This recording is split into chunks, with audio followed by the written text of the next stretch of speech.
Right guys, welcome back. Game number 1 of the semi-final between Ezad and Yukietty. We're on Great Plains. I did speak to Vivid just to check that the town centre's spawn to the northwest position was placed as intended, and yes, it was confirmed that this was an intended place. The idea of drawing the action out of the town centre's starting position, and we saw that very noticeably in the quarterfinals between Ungus and Kevin with that Aero Mirror fighting for mid-map. We've seen town centres in the middle of the Deccan, thinking between kind of Conqueror and Ezad, seeing some action. But here is the semi-final between Yukietty and Ezad. Yukietty dropping his town centre immediately where it spawns on the far northwest of the map.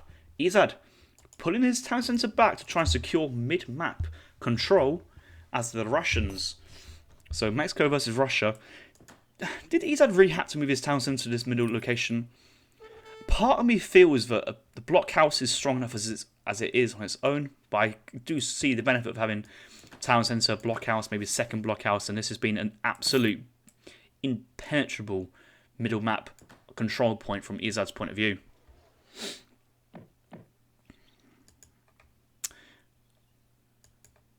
Not really much else to say for the time being. So yeah, this is like the early...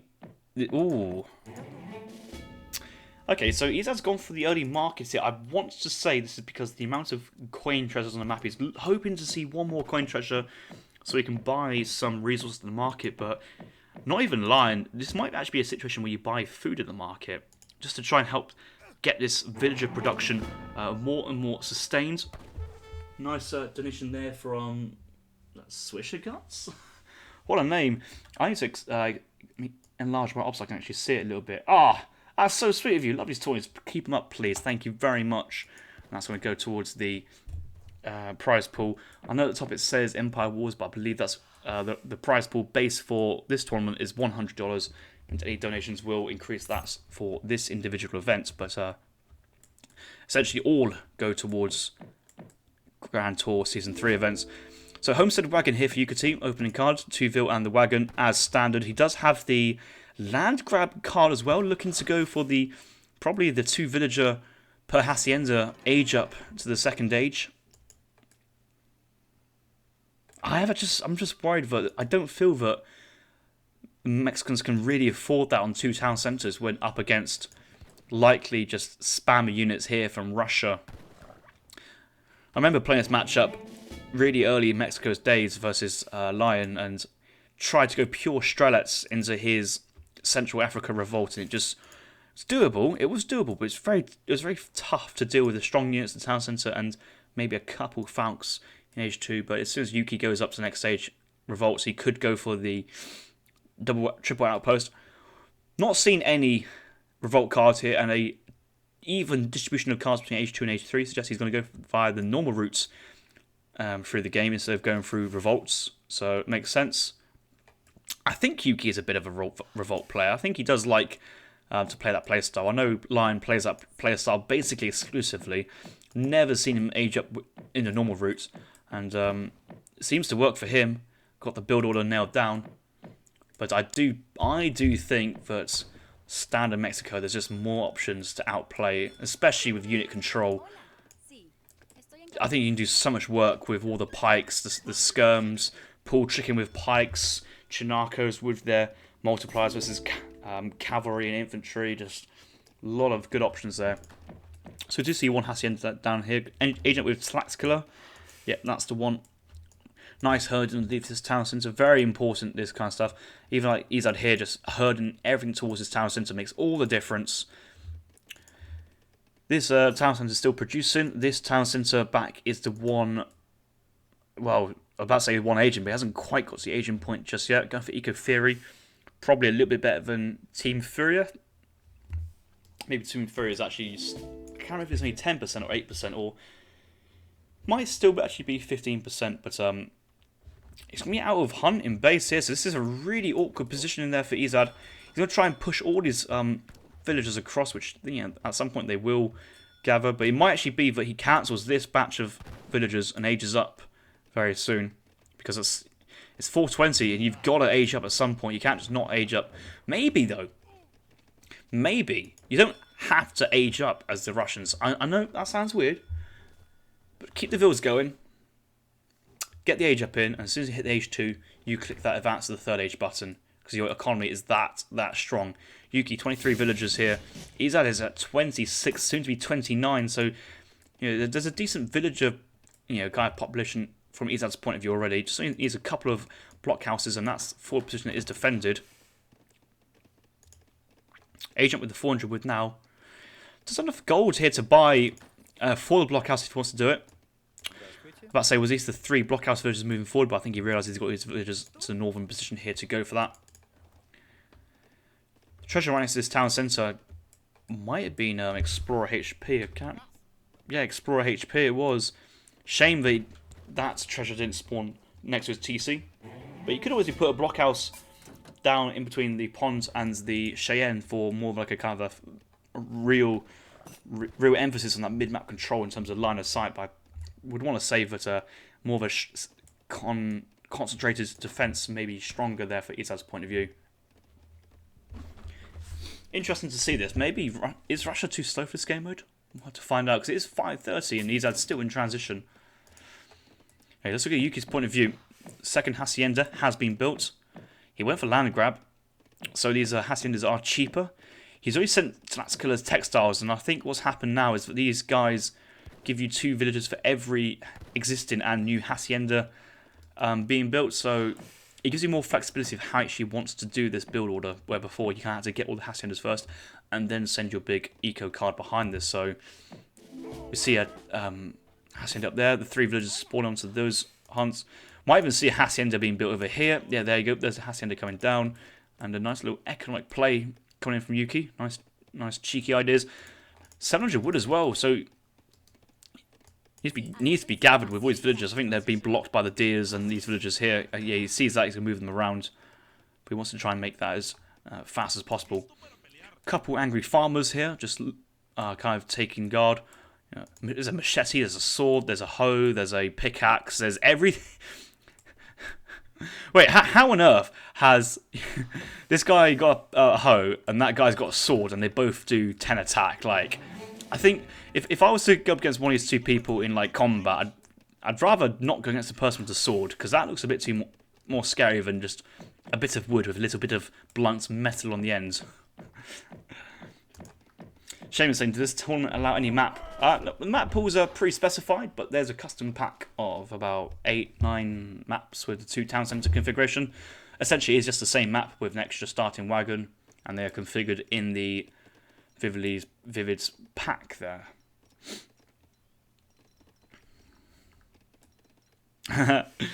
Squagmire is saying that he'd rather have the hoe, but for reasons of warfare, saying it has a longer reach. So I'm surprised you added that second sentence there. I thought you didn't need to say anything else. I'd be like, yeah, mate, I know what you mean. Yep, got you there. 5 vills now coming from Yukietty, but he's already got himself 6 haciendas. That's 12 vill shipments. That's a 12 villager shipment from that card. Obviously, he's invested into the kind of land grab as a pivot, 700 wood as well. But 48 vills here from Yukietty with the double town centre production. Ezad's down on that, 41 vills. But I'm sure he will soon catch back up and overtake, as the Russians usually do in villager progression. But I feel that the resources gained from this little play now is actually going to get to a point where Yukietty's ecos may look a bit too good. 54 villagers on the field now after that 5 villager card. I'm a bit disappointed that I'm not seeing any jalapeno peppers card. A 54 eco peppers on haciendas. Oh, I can't remember what the maths are, but surely that must feel uber good at this early stage of the game. It just has such a fast injection of food and gold into your economy, and that will allow you to pump out units or get the age up, or both.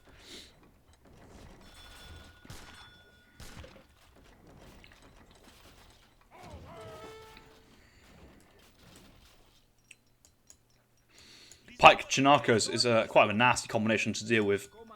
Quite hard. Janakos nearly catching the Cossacks, and the Cossacks now seeing they're running away. May actually want to peel one of these Cossacks off just to block. Oh, he's going for the wide line formation. I'll come back to the column there, was awkward. Yeah, it's difference between column and line. As soon as he went back to line, he got snared there. siege in second town centre. Oh, it actually is going to revolt here with the central. Oh, he's going Baja. Oh, he's going back. This is an all-in. He's going to turn into filibusters, like grenadiers, I think, or just musketeers. How does Russia hold this? And the factory comes in card number 1. That's just...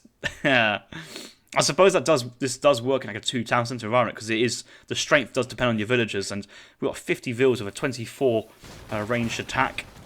Grenadiers for their siege. Nice long range of 12. Look at these boys tossing their dynamite. It's not a super strong siege though, so don't get too carried away. It's not uber strong, but Cossacks here not going to do too much. Is that 3 frontier post wagons?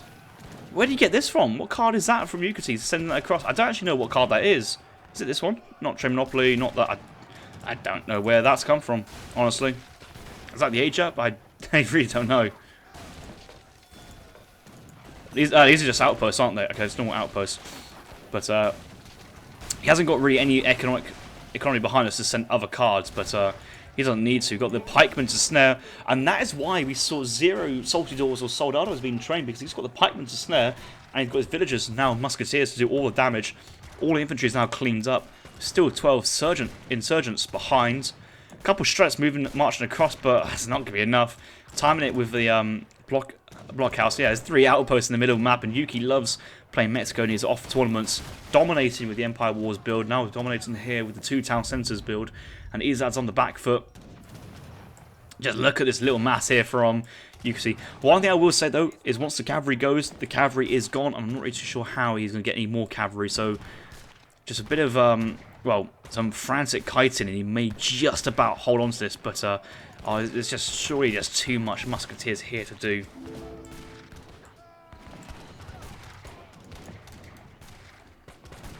Coin being sent behind us. Does he then have 13 vil? Yeah, he's already sent the 13 struts. So behind us, what did he even send? I guess he sends in 700 wood. Everything on food if you can get on the map. But he's only got 2 blockhouses. There's another batch of musketeers, and just sending batches in just to try and hold on. A couple gunslingers in here as well to help out. Does he actually have a saloon ready to go? Is that just a shipment? That might just be the shipment. Yeah, there's just 7 random outlaws. Cowboy in there as well. That's a really strong card actually, the 7 outlaws. Obviously not as strong as a Hessian Jaeger or French Fusiliers behind, but you get the idea. Okay, the initial sting of this push has been taken out. A couple more filibusters have been taken. I gotta say, Yukietty, if this was the Central America Revolt, this game would probably be over with your victory. Falconets, colonial militia being trained, still having your economy, extra 7 vills there, and then having like a 60 villager economy training, strong units. You can train falconets from the artillery foundry. And how does Russia deal with falconets and colonial militia, like Carolean style musketeers, range bonuses versus cavalry? I don't really think they can. But here comes 2 falcons in the cove. What card is that? I've got no idea what happened to Yuki's up to. Where's the hey, this is the 2 falc 1 cove card come from? Am I just missing something here? Where does this come? Where's this come from? Oh, they're Quaker guns. They're not even real. That one's real. 1 culverin and 2 Quaker guns. Oh, I know for a fact that Ezad does not know that these are Quaker guns. Okay, he must do now, but he realizes no when that is. What? Why? I mean, I suppose decoy even decoyed me as a caster, but this just seems I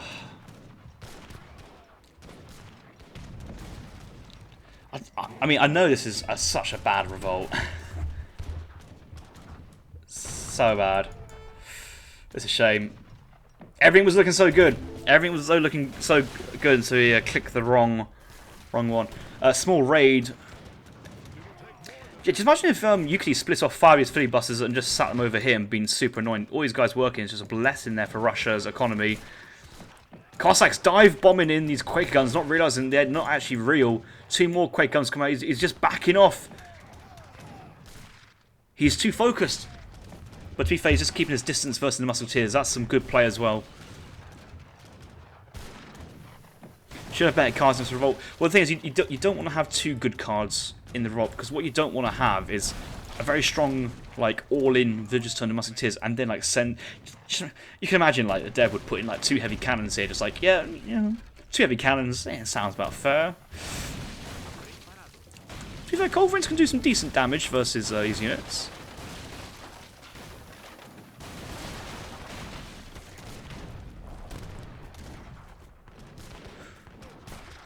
Stop right-clicking the Falconets. They don't exist, Ezad! They don't exist! It's just an illusion! What are you doing? But the thing is, I suppose it's the Culverins actually doing damage though, so he does see like death and damage coming from the cannons. Oh my god, this is just this is just funny to watch. See, I will say the Baja Revolt doesn't come out often, so I'm not expecting him to know. But after this time, after the first batch of Falcons not doing any damage, I'm sure the second batch would have also been a bit like, what? I mean, simply put, like a 2 Falc Colv shipment, if they're actually legit units in H2, would be insanely broken. But that was, oh, that's just fun just to watch. That's made me feel a little bit happier inside. That was good, good stuff. Does Russia work in Empire Wars? Not too sure. I think it's just missing 1 extra food crate in the start of the game to make it really good. The Yukietty build order with Mexico is one of those things where, like, with CIS, which you can kind of grow your economy via like building stuff or selling stuff. The more you put in, the more you get out, and that's the same here with the Mexicans. The more villagers you train, the more XP. The faster you send in your shipments, the faster you get to. Maybe not the faster you age up, but you age up at a time which is faster in comparative to your opponent, which allows you to send in your 700 wood, build haciendas, and I think he revolted with a 65 villa economy, 60 something. Well, I just realised he had won the game. What the? Yeah, he won the. I'm not there going like clap clap Yuki, are you amazing? But no, it didn't actually win the game. I felt like I should award the game to Yuki there because he just clicked the wrong button on the revolt, but that was fun. Banter. Do Quaker guns count as population? I imagine they don't.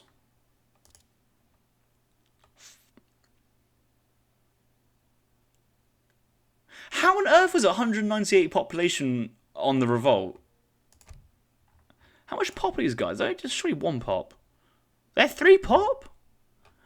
I mean, it doesn't even matter because, like, you're not training anything, but I suppose if you've got like a 60 vil economy going to revolt, that's 180. You can't send any unit shipment. You can't train anything because they cost pop.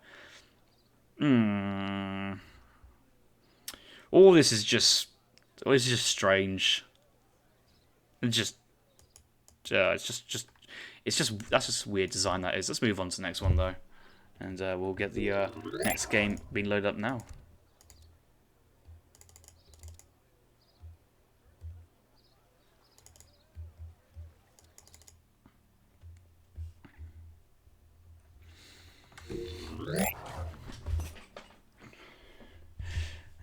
Ezad saying GG, no.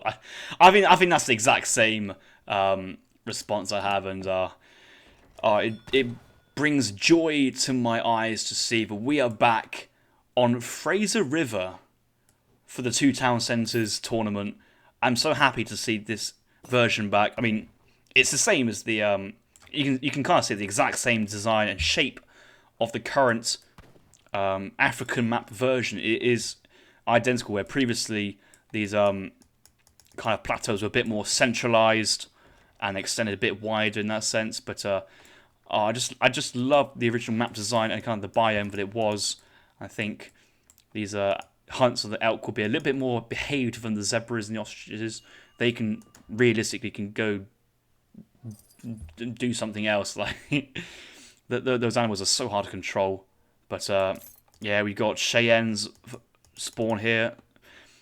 If it's still the same design as previously, you can either have Cheyenne, Cree, or Nootka. So Cheyenne here, options for Cheyenne bisons, hunting grounds, extra bisons than if you're 2 town centres, so that could be something to think about. Double mine start, 2 berries, some nice trees as well. A lot more trees here possibly than the African version, maybe just the African trees kind of blend into the environments. I don't know, but both players are kind of moving to their location on the map for treasure gathering. 90 wood, 20 gold. I suppose the treasures are, because it's a different biome, the treasures are completely different, and the treasures on this map are probably a little bit less impactful than they are otherwise. 120 XP is very, very nice. Beaver treasure here. I think there's a small treasure here, but apart from that, treasures on Fraser River, not too much to come by. And I think that was one thing I noted was treasures weren't always spawning as much as they could or should be, but there's certainly a lot more treasures being spawned on the African version. Anyway, Yuki versus Ezad. Yuki playing as the Indian civilization. Ezad playing as the Portuguese. I wonder what's going on. Not really too. I'm not feeling this India pick on Empire Wars. I don't know about you guys. The French pick from Ungus seemed very, very nice on the can. I would have theorised that the strongest civs would be. Well, to be fair, I originally put Russia up there as well. Obviously, Ottomans, French, Russian.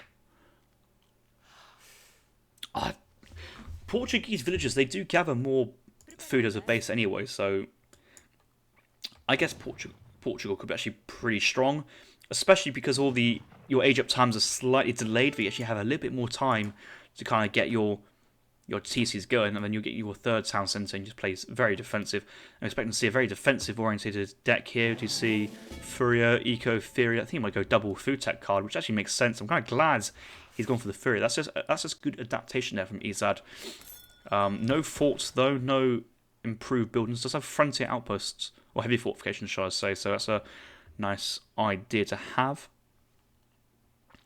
Not really much more else to say. It does have spice trade and sustainable agriculture.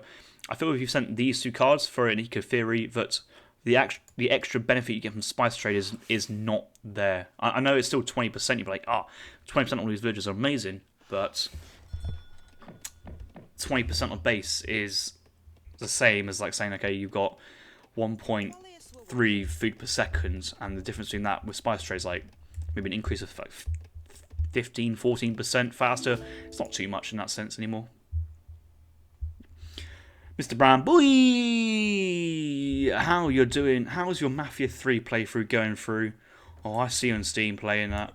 I see you at Bands and Age Empires. Disappointing, Brown boy. I thought like Mr. Brown boy was like the epitome of like the sweatiest Age of Empires 3 nerd going. Like easy Lieutenant Colonel on EP. Destroys anybody for fun, and he just put it away. Like the game at the moment, Brown Boy, is pretty decent. I'd love to see you back. It's certainly got a lot more playable. It's improved. Quite a number of the notable bugs have gone. Balance is, it's getting there. It's getting there. I'm sure we can play some great games of Dutch versus Germany if you like. Balance is getting there.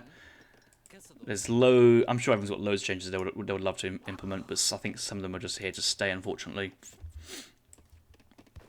Anyway, let's see anything of interest. We've had a look at Ezad so far. Yukietty going defensive aggro fort here. Aggro fort in between two town centres. That's very... I guess here... Oh...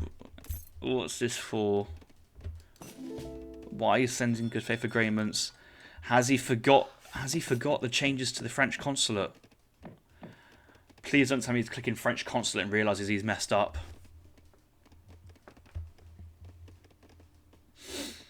Oh yeah, that Brown boy give you a series. That was, oh dear, Yuki. So Brown boy, because you haven't been around for a while, let me tell you the changes to the French consulate. So you still get the 5% eco bonus. That's good. Your 500 food is now down to 300 food. That's bad, but it's cheaper, but it's really poor return on export. Never click that. Your 500 food is still the same, but your gold is now up to 750 gold. That's great. Only problem is in the third age. So your good faith build to go French consulate, get your, let's say your 500 food into 500 gold, then 500 wood, or 500 gold, 500 wood, whatever the order is, doesn't quite work out anymore. Anyway, good faith agreements on a zero trading post build is also a bit sus. I feel that it was in this build you do open train posts. My India theory is not at the level it should be, but maybe he's hoping that this extra village production is going to help this eco kind of give him that extra experience points to go for this kind of XP orientated build. I assume his next card will be 300 export, but I don't believe India have access to German consulate. They have the Ottomans, they have the British, they have the French. They may have one more. Portuguese? Portuguese sound like it could be with the Indians, actually. There's the export coming in. Consulate's coming down. Advanced consulates. Actually, because of the naming convention. Ezad's taking a 2 TP stagecoach. It's only the 2 TPs which upgrades as well. It's nice to see that Ezad has done a bit of map homework and seen that if you upgrade one stage train line, it only upgrades that one. I think it might have been that it used to upgrade both. Might have, but certainly for the African map release, it was each trading line is independent of each other, which is quite nice to see. Good point, Kaiser. It does affect the Ottoman villages. So the thing is, though, to send good faith agreements just to get half price Ottoman villas is just not worth the trade. Like, I've never seen like the good faith agreements build into the Ottoman consulate in RE. So that's not really the case. French eye is going to come in, and I'm expecting the chat here from Yuki going, what on earth is going on here? And I'm asking the same. Oh, it's 300 food, that is. Look at this export, just still stacking. He might go, I guess he's going to go for the 4 French Grenadiers, because he has. But this kind of semi-FF build is not going to cut it. So though, 500 wood, pretty decent. So he's basically trading his 300 export shipment, or was the 700 wood shipment equivalent to 500 with 300 food. So it's not all too bad. Does work. Well, see, he has spent the 300 export on it as well. So he's just basically spent 2 cards here to get some crates, and he's still got some export left over. 500 coin would be really useful about now, wouldn't it? He's going French Grenadiers. He kind of has to now. Sepoy's Grenadiers trying to put some siege on the town centre and trading post. This town centre off the plateau is actually quite far away from all the other buildings. 1 racks in base there for Ezad. Let's look at his build order. He's gone spice trade as well, hasn't he? His villagers gathering at 1.04 food per second on his berries. That's insane. That's a lot of gathering. These guys will move down here. What's a hunting gathering rate? 1.51 food per second. That is pretty much double time on the villagers. That's probably about 90% plus. Spice trade's 20, fur is 15, eco's 10, so that's 45. 10 on the hunting dogs, 20 on the steel traps, that's 75. 10% on the civ bonus. So I think we're up plus 85% food gathering on our villagers. So Ezad's economy is kicking off, as we say. Explorer being built to snare. We do have Minutemen. Can you guys get into the melee mode to do massive damage versus these young guards? Obviously, these guys do multipliers in range and melee, but Grenadiers having a 50% range resist. Aging slow with the Castadors because he's got so many town centres. He doesn't actually need to age fast in the sense that he's not missing out on the village production otherwise, but this Castador Popper's kind of put these Colonial Musketeers in a very tricky situation, and Yukietty's backtracking. He has to move back. The age up is down. He's going to age up with the, I assume, the Charminar Gate. Yeah, the Charminar Gate is on its way up. Another town centre here from Ezad's crossing up. Play it nice and defensive. He's got the momentum here. I would love to see the town centre being placed on his side of the map just to get a vision on potentially where Yuki's gathering.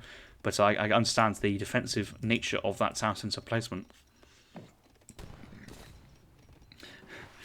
Kai's like, GG next, I'm bored of this game now, let's move on to the next one. I think it's fair to say Ezad is in a commanding position, but we need to see how he closes off the game. I mean, the game's not over yet by any means. We do have India going into the late game scaling potential. Ottoman, French villager on 46 villas. It's actually a sizable eco bonus just from the consulate alone. So these guys getting 0.69 gold per second. Maybe the full Markitex hasn't quite ran through yet from Yukietty's point of view. Let's look at his deck. Has access to double Mahout, Siege Ali, Urumi. Is he going to go and jump, send gold, and go to the 4th phase to spam Urumi shipments? Don't think so. But I feel that he might need to try and do something. This Portuguese economy is just taking off. So what's saying about Ezad's point of view is like, did he really need to go for the spice trade? He's now going for refrigeration. Now, come on, okay. Spice trade is maybe a level of, I'm not saying greed, but a level of like, okay, you're getting all this eco, it's great, but refrigeration here really is not adding too much to your food economy. This could be 1,000 gold, and when that 1,000 gold is gathered, you're aging up to, wait, it's aging up to the 4th phase already. Yeah, this. Okay, this has been a nice little build order here from Ezad. I still have my reservations that this could be trading just one of these cards to something else may help, but you're the man, you're the boss. I bow down to your knowledge.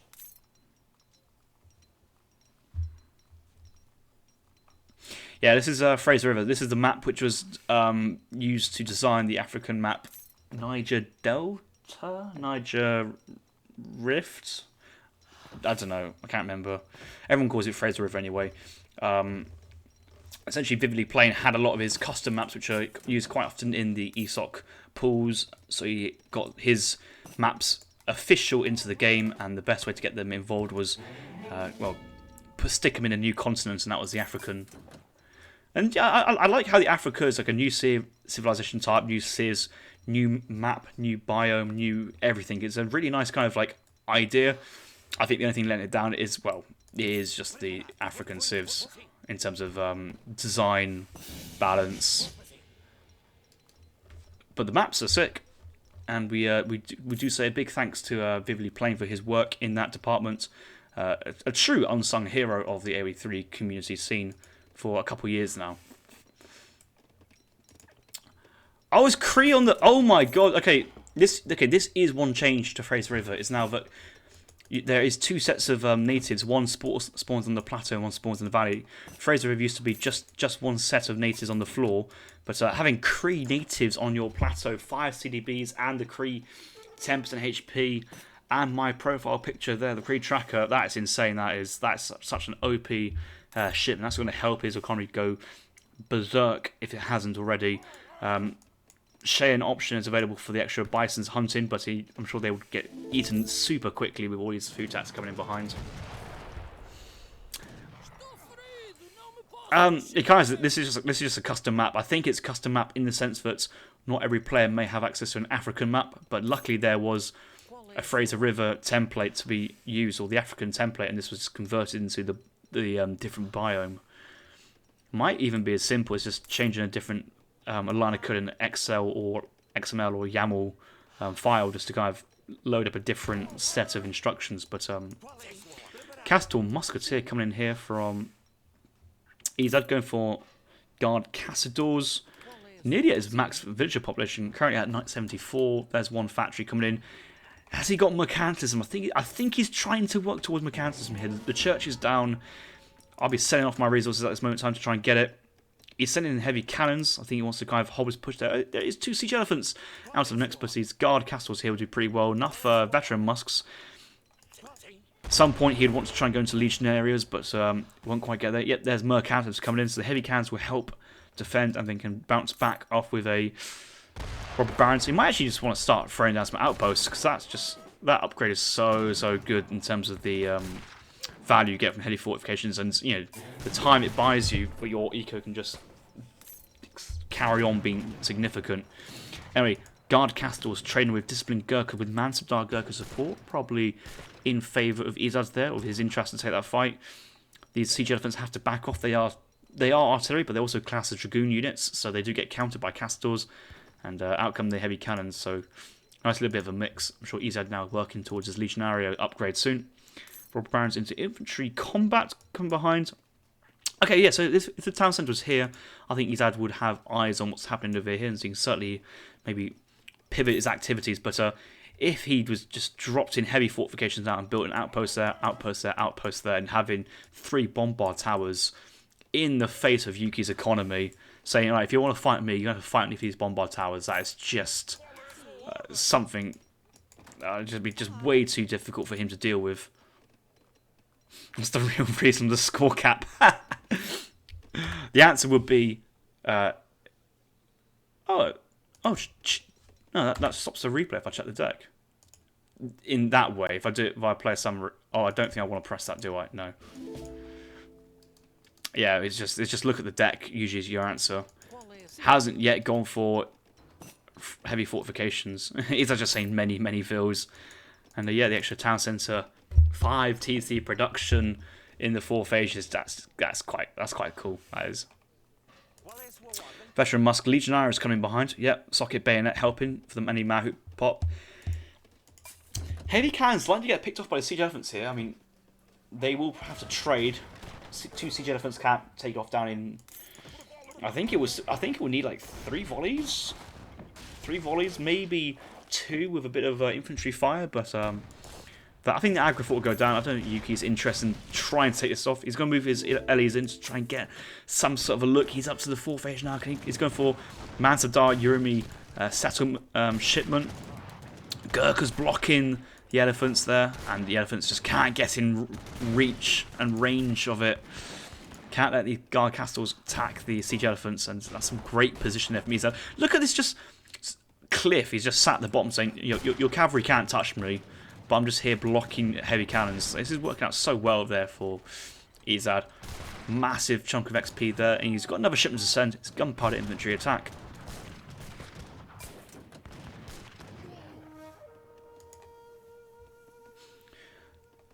Ceasefire being called by Yukietty. I think he just wants to get some Urumi out. But he's actually got Urumi popped to the behind the town centre. But the speed boost, Villagers literally trying to get into this just to be annoying and get that being positioned. Mahout's actually quite far deep. That will actually break formation here. But yeah, H4 Urumi on top of these units. I mean, they're on top of the castles, but actually, once the castles go down, I think the army can somewhat deal with the guard musks behind. But you see how the musket again. Oh, the heavy cannons blowing the Urumi away. It's all going so well into the heavy cannons unpacked. Heavy cannons rolling forward, trying to get an engagement onto the Gurkha. The Gurkha keeping their distance, but it's Guard Gastel versus Disciplined Gurkha. Yuki, is he going for the attack? I don't think he has got the resources. He's got so much gold, though. So much gold. Good to see, but he needs to go into the wood. A couple of villagers here looking to get exposed. Let's look at Ezad's point of view. Hussar switch. He's just flowing so much resources. He's at max pop. He's at max pop. He's just living life and loving it as well. Well, GG's been called. GG indeed. And I think Ezad there, taking a little bit of practice there, investigating build orders, and has decided that the Portuguese looking pretty decent in two town centre mode. I was surprised myself there. Maybe all the food cards were a bit excessive, but if you look at the food total here, I don't think you can complain about all these cards being sent, because the food eco at the end was just nutty. Tell you what Ezad could have done. He could have revolted with Peru as well. I think that was an option on the cards. With this food eco behind, or at least getting so much food banked up, he'd just spam all these Legionnaire Grenadiers. And that would have also done a very, very good job. But I think the kind of the keeping H4 is just more of a surefire way to play. And then you kind of actually, instead of playing, right, my Civ has revolted this time, do I have enough stuff to win? It's more of, okay, now I've got my economy. I need to play as a better player to play and win the game instead. So it's more player based than just right click with a huge army base and just kind of cross your fingers to see if you've got enough. I think Legionnaire Grenadiers have been nerfed significantly recently again, so I'm not too sure if the viability of that revolt is the same level. But with a food eco and 5 town centre and 5 town centres, you can get batches of 25 Grenadiers each time, and you've got enough shipment to send in your Grenadier card, and then infinite Incan Hurakas as well, which is actually a very strong Imperial units there. Something to consider.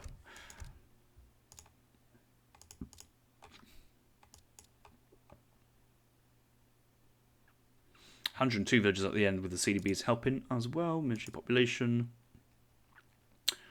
Not really much, not much to see there in the end. This pop was just that big batch of reinforcement infantry or cavalry. Yeah, there's the cavalry and some yeah, double batch of musks, double batch of cav. I don't think the cavalry have just reached in just yet. Ah, good game. Good game.